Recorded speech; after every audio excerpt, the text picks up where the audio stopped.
crochet 2 together stitch is used in a lot of crochet patterns to decrease stitches. In this tutorial, I will show you how to decrease at the beginning and the end of the row. However, it can be used in anywhere, in any way, throughout any crochet pattern. No matter where it's used, it's always worked in the same way. So grab a hook and some yarn and work this along with me so you can learn how to do it. In the first stitch of this row, I'm just going to single crochet a stitch. I think that bringing the decrease stitch in one stitch from the edge makes the edge look a little smoother. So there's just one single crochet stitch at the edge, and I did a chain 1 stitch before that. Now into the next 2 stitches I'm going to work the single crochet 2 together. And it's just like working 2 single crochets, but we end up with just 1 single crochet at the top. Here's how you do it. We'll insert the hook into the first stitch, and we'll pull up some yarn. So we have 2 loops on our hook. But instead of completing this single crochet like we usually would, we're going to start the next half of the single crochet by inserting the hook into the next stitch and pulling up a loop. So now we have 3 loops on our hook. The one that was there to begin with, the one from the first stitch, and the one from the second stitch.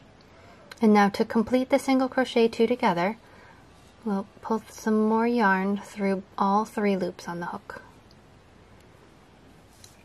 So you can see that it takes 2 stitches and it completes it as just 1 stitch. I'm going to single crochet across 1 stitch in each single crochet to the last 3 stitches. So over the next 2 stitches I'm going to work another single crochet 2 together by pulling up a loop through the first stitch and then going into the second and pulling up a second stitch.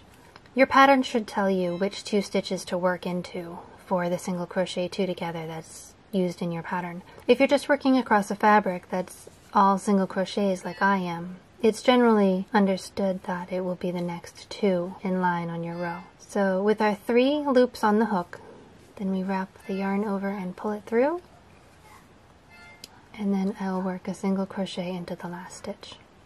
With just 1 row worked like this, it's not really easy to tell so far that there's a decrease. I started with 14 stitches, and now I have decreased 2 stitches, so there's 12 stitches remaining along the top of my fabric. I'm going to work a few more rows in the same way, decreasing 1 stitch at each end, so you can see what the decrease looks like. So I've just completed a total of 5 rows with a decrease at the beginning and the end of the row. And you can definitely see that there is an angle to each edge of the work. So if you've enjoyed this tutorial, please like this video, subscribe to my YouTube channel, and I will see you in the next video. Happy crocheting!